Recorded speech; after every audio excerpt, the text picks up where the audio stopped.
우리에게 주실 말씀은 디모데전서 3장 말씀입니다. 8절에서 10절까지 말씀입니다. 자, 우리 한 목소리로 함께 성경 말씀 봉독하도록 하겠습니다. 이와 같이 집사들도 정중하고 일고이언을 하지 아니하고 술에 임박히지 아니하고 더러운 일을 탐하지 아니하고 깨끗한 양심에 믿음의 비밀을 가진 자라야 할지니 이에 이 사람들을 먼저 시험하여 보고 그 후에 책망할 것이 없으면 집사의 직분을 맡게 할 것이요. 아멘. 자, 오늘은 우리 항존직 투표가 있는 날입니다. 그래서 오늘부터 또 오후 2시 예배가 이제 시작이 됩니다. 그래서 매달 마지막 주는 여러분들이 이 나대배를 마치고 또 간단한 식사로 함께 교제를 하시고 2시 예배를 드리시고 또 저희들은 인원이 많지 않아서 투표를 해도 그렇게 오래 걸리지 않습니다. 여러분들 세례 받으시고 만 18세 이상이 되신 우리 말씀과 찬양교회 모든 성도들은 투표에 참여하셔서 우리 말씀과 찬양교회가 두 번째 일꾼을 뽑는 일들에 여러분들이 기도로 참여해 주시기 바랍니다. 자, 디모데 이 전서 말씀은요, 아주 직분에 관하여서 자세하게 설명을 하고 있는 말씀입니다. 처음에는 이 초대교회는 사도 중심이었습니다. 사도들이 말씀을 전하고 복음을 전하고 그들이 모든 사역을 감당했는데 믿는 사람들이 점점 많아지면서 사도들이 모든 일들을 감당하기가 어려워졌습니다. 그러다 보니 이제 사도들이 처음에 7 집사를 안수하여서 세워서 그들에게 역할을 분담하여 주게 됩니다. 자, 이 교회의 직분이라는 것은 여러분 높아지는 것이 아닙니다. 그렇다고 이게 무조건 막 낮아지는 것, 그런 의미를 가진 것도 아닙니다. 여러분, 직분이라는 것은 내가 하나님의 일에 동참하는 것이며 또 우리에게 세워주신 이 교회의 사역에 여러분들이 함께 동력하는 것입니다. 신학교 다닐 때 교수님이 이런 이야기를 했어요. 어떤 이야기를 하셨는가 하면은 이제 처음에 신학생들이 들어왔을 때 그들을 보면서 목사 안 시키면은 교회 안 나올 사람들을 다 하나님이 신학교 보낸다고 우스갯소리로 한 겁니다. 그런데 그 속에 사실 뼈가 있습니다. 목회를 하면서 종종 기억날 때가 있습니다. 하나님께서 나 같은 사람을 목사로 삼으시고 무엇보다 중요한 교회 일들을 맡겨주셨기 때문에 감사하면서 또 때로는 부끄럽기도 하고 그렇습니다. 나의 부족함들을 발견할 때마다 교수님께서 하셨던 그 말씀이 가끔 떠오릅니다. 한국 교회가 가지고 있는 큰 잘못 중에 하나가 뭐냐면 직분에 대한 오해입니다. 여러분, 직분이라는 것은 헌신하는 것입니다. 결단하는 것입니다. 제가 먼저 한 2주 전에 총회가 정한 법에 자격이 되는 분들에게 일일이 다 문자를 보냈습니다. 제 권사로서, 안수집사로서 여러분들이 후보로 등록을 하겠냐 물어보았습니다. 자, 그 이유는 뭐냐면요, 목사, 장로, 안수집사, 권사, 집사라는 호칭이 허울뿐인 호칭이 되어서는 안 되기 때문입니다. 특히나 항존직은 말 그대로 항존입니다. 항존. 사라지지 않는 직분이기 때문에 이 직분에 대한 책임을 반드시 져야 됩니다. 그리고 우리가 주님 앞에 섰을 때에 하나님께서 내게 맡겨주신 일들을 내가 잘 감당했노라. 여러분들에게는 또 직분을 맡으시는 분들에게는 새로운 달란트가 주어지는 것입니다. 자, 그래서 이 직분에 대한 호칭은 껍데기가 되느냐, 알맹이가 꽉 찬 호칭이 되느냐는 이 직분을 맡은 자들의 삶에 의해서 결정이 되는 것입니다. 자, 그래서 자격이 필요합니다. 자, 디모데전서의 3장은 이제 감독을 비롯한 교회의 직분에 대한 자격을 말씀하고 있습니다. 모든 자격을 갖추고 시작하면 참 좋지만 우리는 그러지 못할 때가 참 많습니다. 세상에서의 어떤 자격을 구할 때는 이 자격이 참 분명합니다. 자격증을 가지고 있으면 되고 또 관련된 직종에 얼마 이상 근무하면 되고 이렇게 눈에 딱 보이는 자격들을 요구를 합니다. 그리고 면접을 통해서 이제 그 사람에 대하여서 최종적으로 결정을 내리게 되겠죠. 하지만 그렇다고 해서 그것을 통하여서 완벽한 사람을 구할 수 있는 것 아닙니다. 그런데 교회의 직분을 구하는 일은 사실 더 어렵습니다. 왜냐하면 총회가 정한 기준은 세례받은 지 5년이 경과하고 만 35세가 지나면 됩니다. 자, 그런데 그 위에 이제 총회의 법의 51조를 보면 이런 말씀이 있습니다. 집사는 단정하고 일구의연하지 아니하고 깨끗한 양심에 믿음의 비밀을 가진 자로서 다음에 해당하는 자라야 한다. 자, 그러면서 이제 세례받은 지 몇 년이 지나야 되고 나이가 어떻고 뭐 이런 이야기들이 나옵니다. 자, 뭐 세례받은 지 몇 년 지났다. 이것은 명백하게 딱 뭐 세례받은 날짜를 보면은 나옵니다. 그리고 또 만 35세 이상은 딱 서류를 떼보면 알죠. 자, 그런데 단정하고 이걸 어떻게 할 수 있을까요? 외모의 단정함을 이야기하는 게 아니기 때문입니다. 그리고 일구의연하지 아니하며 이거 참 오랫동안 같이 지내봐야 합니다. 깨끗한 양심은 보이지가 않습니다. 깨끗한 척 하는 사람들도 참 많습니다. 믿음의 비밀을 가져야 된다. 이 부분이 참 어렵습니다. 예수님을 믿기 때문에 다 교회에 나와서 신앙생활을 하고 있습니다. 그런데 믿음의 비밀은 무엇일까요? 그래서 우리는 최선을 다해서 우리 안에서 기도하고 총회가 정한 이 법 안에서 우리는 후보자를 선출을 하고 또 투표를 합니다. 1차 관문은 후보자를 정하는 이 자격이고요. 2차는 뭡니까? 투표를 하는 겁니다. 자, 그러면 끝나느냐? 그게 아닙니다. 후보로 뽑힌 사람들은 3개월 동안 교육을 받으셔야 됩니다. 자, 이게 총회가 정한 이제 외적으로 분명하게 드러나 있는 요구 사항입니다. 자, 그런데 그렇다고 해서 그러면 완벽한 사람을 세울 수 있느냐? 그렇지 않습니다. 그리고 그렇게 될 수도 없습니다. 왜냐하면 저와 여러분은 완벽하지 않기 때문입니다. 그래서 우리는 기도하면서 우리에게 맡겨주신 사명에 대하여서 우리는 이것이 얼마나 중요한 일인지를 생각하고 깨달아야 하는 겁니다. 자, 그래서 우리는 이 디모데전서 말씀을 통하여서 어떤 자격이 성경에서 이야기하고 있는지 보셔야 됩니다. 아셔야 됩니다. 그리고 내가 지금 이러한 부분들에 대해서 준비되지 못하였다면 여러분들 결단하셔야 됩니다. 그리고 교회를 맡기 위하여서 몸된 교회에서 동력하기 위하여서 우리들에게 이러한 것이 필요하구나. 나에게 이러한 것이 필요하구나. 나의 부족함들을 위하여서 여러분 그것을 위해서 기도하고 여러분들 삶 안에서 하나님께서 쓰시는 깨끗한 그릇이 될 수 있기 위하여서 노력하셔야 됩니다. 자, 그래서 오늘 낮 예배와 이제 오후 예배는 이 디모데전서 3장의 말씀을 가지고 나누려고 합니다. 이미 직분을 받으신 분들도 다시 3년 전에 내가 다짐했던 것들을 잘 지키고 있는지 생각해 보시고, 또 오늘 후보로 올라와 있는 우리 성도들도 내가 과연 이 말씀 앞에서 정말 하나님 앞에 내가 부끄럽지 않은가, 내가 기도해야 되지 않은가, 내가 정말 간절하게 결단해야 되지 않는가 생각하시고요. 또 앞으로 직분을 맡으셔야 될 많은 분들은 성경에서 이렇게 말씀하고 있구나 라는 것을 마음에 새기시기 바랍니다. 자, 8절을 시작하면서 이와 같이 이렇게 이야기를 합니다. 이와 같이라는 것은 사실 3장 1절부터 감족에 대하여서 성경이 정하고 있는 이 자격의 모든 것들이 집사의 자격에도 포함이 된다는 것을 말씀하고 있습니다. 그래서 3장부터 보면요, 감동은 책망할 것이 없으며 이렇게 이제 시작을 하면서 정말 꼭 지켜야 될 몇몇 가지들을 이야기를 하고 있습니다. 그러면서 이제 8절에 이와 같이 집사들도 정중하다라는 것은 예의를 의미하고 그의 성품을 의미를 하고 있습니다.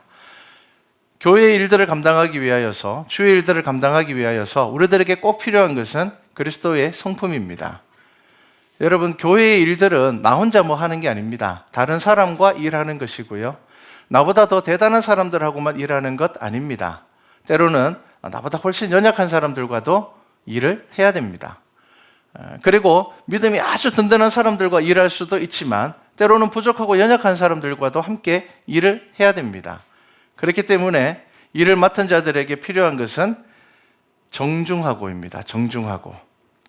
그 다음에 일구이연을 하지 아니하고. 성경은 늘 말에 대한 지혜를 말씀하고 있습니다. 우리가 말하는 거 다 지키고 살면 참 좋을 텐데 우리는 늘 그러한 부분에서 부족함들을 참 많이 느낍니다. 그런데 집사의 직분을 감당하는 이들에게는 뭐라고 이야기를 합니까? 일구이연해서는 안 된다는 것을 알아야 합니다. 그렇기 때문에 본인의 삶들이나 본인들의 말에 대하여서 늘 돌아볼 수 있어야 됩니다. 그리고 세 번째가 술에 임박히지 아니하고입니다. 자, 이 말은 그 당시에 초대교회 때에는 정말 이 술 문화가 대단했습니다. 왜냐하면 우상을 섬기는 모든 그 죄의 가운데서는 술이 빠지지 않았습니다. 사람들이 맨정신이 아니고 적당히 취한 정신으로 그런 마음으로 우상을 숭배하고 그렇기 때문에 굉장히 많은 부분에서 우상을 숭배하는 곳에서 술 취함들이 많았습니다. 그리고 초대교회의 이방인들은 대부분 예수 그리스도를 믿기 이전에 우상을 섬기던 사람들입니다. 그러니까 자연스럽게 그 문화 가운데 있었던 사람들입니다. 그래서 분명하게 이야기를 하고 있는 겁니다. 주의 일들을 감당하기 위하여서는 술에 임박해서는 안 된다는 겁니다. 그리고 네 번째가 더러운 이익을 탐하지 말라. 정직하게 수고하고 땀 흘려서 이익을 얻으라는 겁니다. 더러운 이익을 탐해서는 안 된다는 겁니다. 왜냐하면 우리는 우리의 삶의 모든 것들이 다 하나님의 것이라 고백을 합니다. 그래서 우리 것들을 하나님에게 드립니다. 오늘 새벽에도 우리가 말라기 말씀을 통하여서 나누었습니다. 하나님께서는 이스라엘 백성들에게 뭐라고 말씀하셨는가 하면요, 너희들이 나에게 더러운 제물을 가져올 것 같으면 제사를 드리지 말라. 누가 성전의 문을 좀 닫아줬으면 좋겠다. 너희들이 와서 나에게 제사를 드리지 못하도록. 그렇게 말씀을 하셨습니다. 자, 그리고 깨끗한 양심의 믿음의 비밀을 가져야 됩니다. 자, 세상은 높아지기 위해서 자격이 필요합니다. 높아지기 위해서. 맞죠? 내가 지금 있는 자리에서 더 높아지기 위해서 자격이 필요하고 자격증이 필요하고 필요합니다. 그런데 교회는 어떻다고요? 오히려 낮아지기 위해서 자격이 필요한 것이 교회입니다. 그런데 교회가 높아지기 위해서 자격을 따진다면 그것은 방향을 잃은 것입니다. 지금 교회의 일꾼들을 세움에 있어서 성경은 우리들에게 무슨 말씀을 하고 있습니까? 교회 일들을 감당하고 다른 사람을 섬김에 있어서 자격이 필요하다는 것입니다. 자, 이것이 교회의 직분의 자격입니다. 자, 그런데 지금 우리가 읽은 이 5가지 정중하고 일구이연하지 아니하고 술에 임박히지 아니하고 더러운 이익을 탐하지 아니하고 깨끗한 양심의 믿음의 비밀을 가져야 한다. 자, 이 말씀을 들으면 참 부담스러울 겁니다. 마음에 찔리는 것 많을 겁니다. 아마 이 5가지에 아무런 마음에 찔림이 없다 그러면은 돌아봐야 됩니다. 내가 기억력이 좀 나쁘지 않은가? 내가 하는 행동들을 자꾸 잊어먹고 살지 않는가 보셔야 됩니다. 자, 제가 여러분들에게 이 말씀을 통하여서 당부드리고 싶은 것은 여지껏 여러분들이 우리 말씀과 찬양교회가 아닌 다른 곳에서도 신앙생활 하시다가 다들 오신 분들입니다. 자, 여러분들의 교회를 통하여서 경험한 직분의 이미지를 잊으셔야 됩니다. 나이가 되면 당연히 받는 직분이라든지 혹은 형편이 좋으면 더 높은 직분을 받게 된다든지 이러한 것들을 잊으셔야 되고 성경에서 이야기하고 있는, 성경에서 말씀하고 있는 자격에 무엇을 말씀하고 있는지를 저와 여러분들이 고민해 보셔야 됩니다. 성경에는 권사라는 직분은 없습니다. 이 권사라는 직분은 가장 최근에 생긴 직분 중에 하나입니다. 1746년에 감리교에서 시작된 것이 권사라는 직분이고요. 우리가 잘 아는 존 웨슬리라는 신학교이자 목사님에 의해서 시작이 되었습니다. 근데 이 권사라는 말은 권면하는 자입니다. 권면하는 자. 자, 이 존 웨슬리 목사님께서 목회를 하시고 또 이 감리교가 부흥을 하면서 목회자를 도와서 권면하고 그리고 또 때로는 말씀을 전할 수 있는 그 사람들을 세웠는데 이것이 권사였습니다. 그러니까 평신도 사역자라 보시면 될 것 같습니다. 그러니까 여러분들이 이 집사와 그리고 권사라는 직분을 생각하실 때에 그냥 이제 교회에서 신앙생활을 좀 했으니까 인정받는 거야, 그렇게 생각하시면 안 됩니다. 여러분, 안수집사와 권사라는 직분은 목회의 동력이 함께 참여하면서 그리고 때로는 말씀을 전할 수도 있어야 되고 때로는 권면할 수도 있어야 되고 때로는 예수의 이름으로 사람들에게 다가가서 그들에게 위로할 수 있는 자들이 되어야 됩니다. 여러분 그 각오를 하셔야 하는 겁니다. 자, 말씀과 찬양교회 성도들은 성경을 통해서 올바른 직분의 자격을 고민하셔야 됩니다. 자신에게 부족한 것이 있다면 우리는 그것을 인정해야 됩니다. 여러분 인정하셔야지 이게 기도 제목이 됩니다. 나의 부족함들을 자꾸 숨기면요, 이게 기도의 제목이 안 됩니다. 그리고 자꾸 숨기다 보면 시간이 지나면요, 뭐 사람들 다 그런 거지 뭐 나만 그렇나 이렇게 되어버립니다. 여러분 믿음은 다른 사람들을 바라보는 게 아닙니다. 나를 보는 겁니다. 말씀 앞에서 나를 바라보는 것이기 때문에 나에게 부족한 것이 있다면, 오늘 말씀을 통하여서 나에게 부족한 것이 있다면 여러분 기도하시고 그것이 결단의 제목이 되어야 됩니다. 나의 삶으로 인해 이 거룩한 직분이 세상 사람들에게 손가락질 받게 되어서는 안 된다는 것 여러분 아셔야 됩니다. 그냥 교회에 다니는 것과 직분을 가지는 것 다릅니다.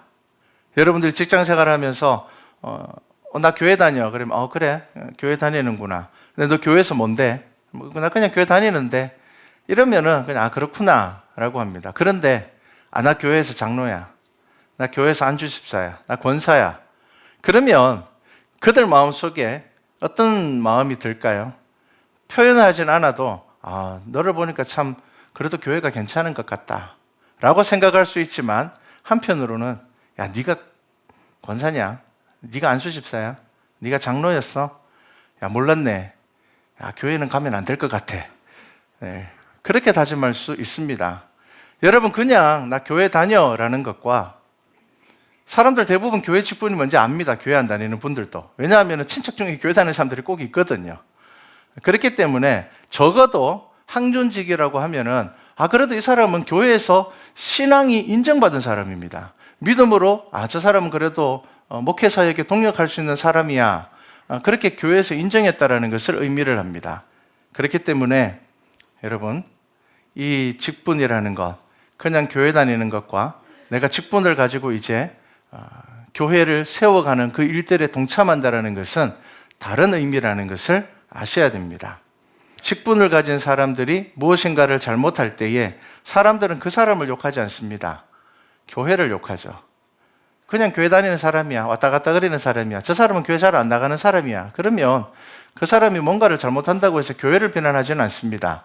그런데 저 사람은 그 교회의 핵심적인 멤버래 라고 이야기를 하게 되면요, 사람들은 그 사람을 욕하지 않습니다. 교회를 비난합니다.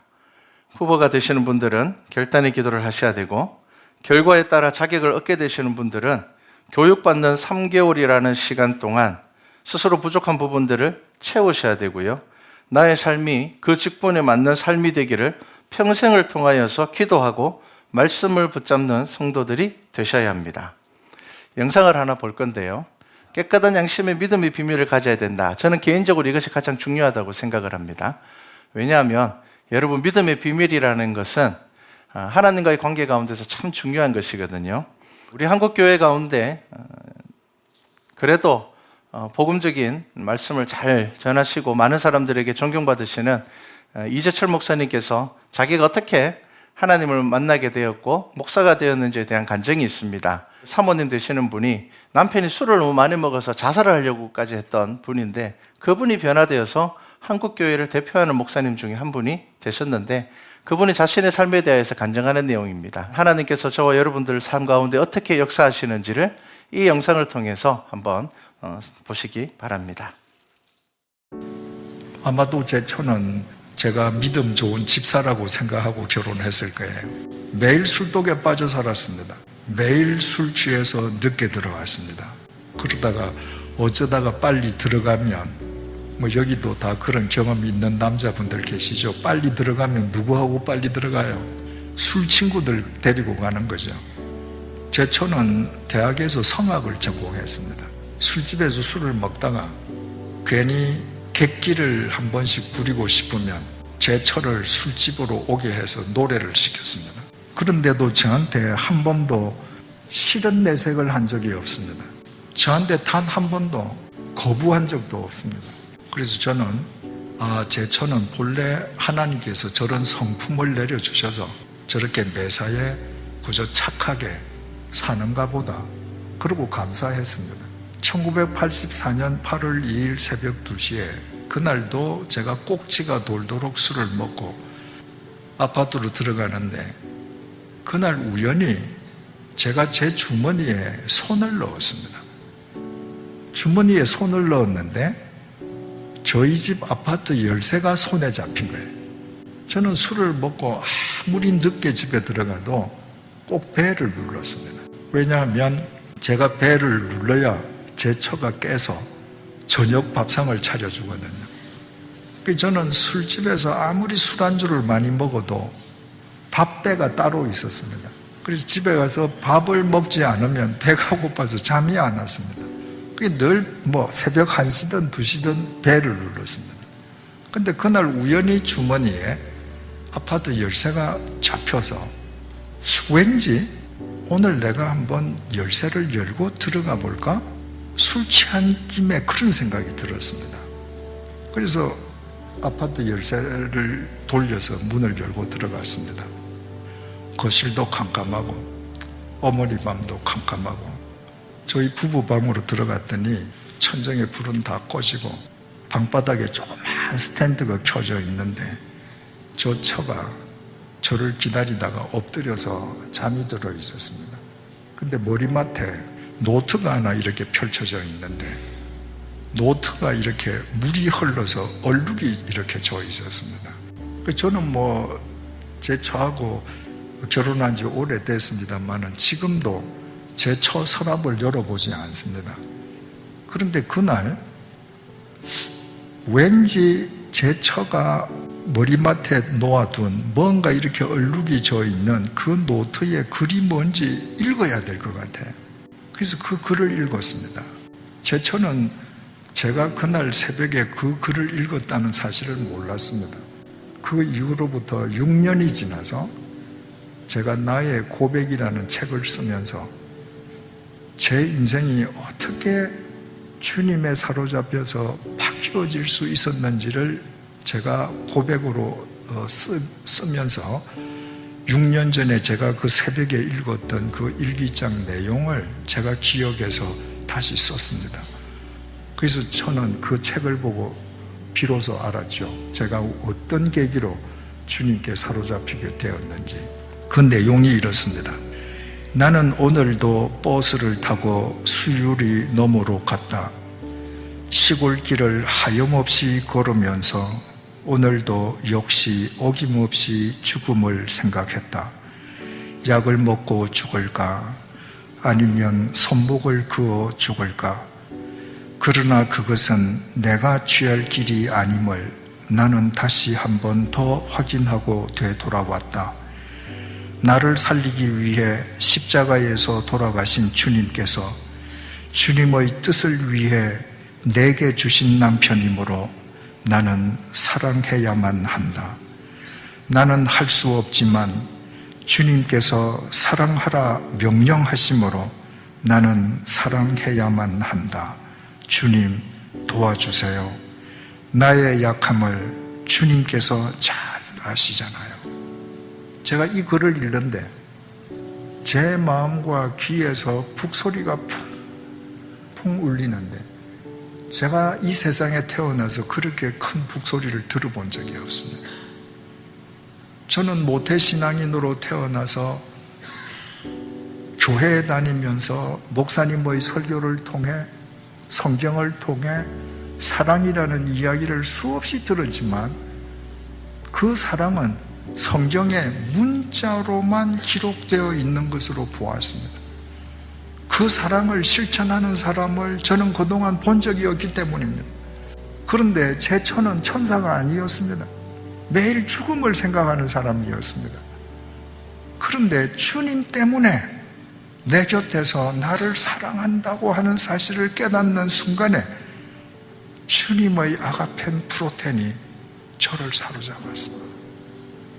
그 순간에 제 인생이 달라졌습니다.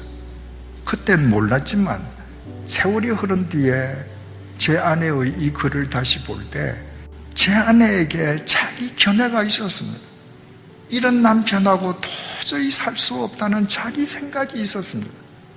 그런데 그 아내에게는 주님을 보는 눈이 있었습니다. 저 주님이 당신의 뜻을 위해서 나한테 주신 남편이다. 그러므로 사랑해야 한다. 그 주님의 부르심에 순종하는 일상을 살았습니다. 그 부르심에 순종하는 일상, 그 소명의 삶이 허랑방탕하던 남편의 인생을 바꿨습니다. 여러분, 제 자랑이 아닙니다. 저 아프리카에 가도 남미에 가도 크리스찬들의 집에 가면 제 책이 한두 권 있는 걸 발견합니다. 지구 반대편입니다. 제가 암에 걸리고 건강이 나빠지고 난 다음에 집회를 할 때 제 처가 저를 위해서 따라오지만 그 이전에는 해외 집회를 가도 저 혼자 다녔습니다. 제 처는 저하고 결혼해서 이촌동에 잠시 살다가 33년 동안 합정동에서 살면서 합정동을 떠나본 적이 없습니다. 그러나 그가 주님을 바라보는 눈을 갖고 주님의 부르심에 매일 순종하는 소명의 삶을 살고 그로 인해서 남편이 바뀌었을 때 그 소명의 삶이 지구 반대편에 있는 누구에겐가 영향을 미칩니다. 여러분, 이것이 주님의 신비로운 구원의 역사입니다. 우리 주님은 시간과 공간을 초월하기 때문입니다. 주님께서 우리에게 명령하십니다. 땅끝까지 이르러 내 증인이 되라고요. 사람들은 땅끝을 지리적으로 먼 곳으로만 생각합니다. 그것은 주님을 갈릴레오 이전의 주님으로 생각하는 것입니다. 하나님은 천지를 지으신 분이십니다. 땅끝은 내가 지금 두 발 딛고 있는 이 현장입니다. 이곳이 땅끝의 출발점인 동시에 종착점입니다. 아내는 저를 땅끝으로 생각했습니다. 아내는 저를 선교지로 생각했습니다. 그래서 죽음을 생각하면서도 주님의 부르심에 순종해서 일상의 소명을 삶을 살았습니다.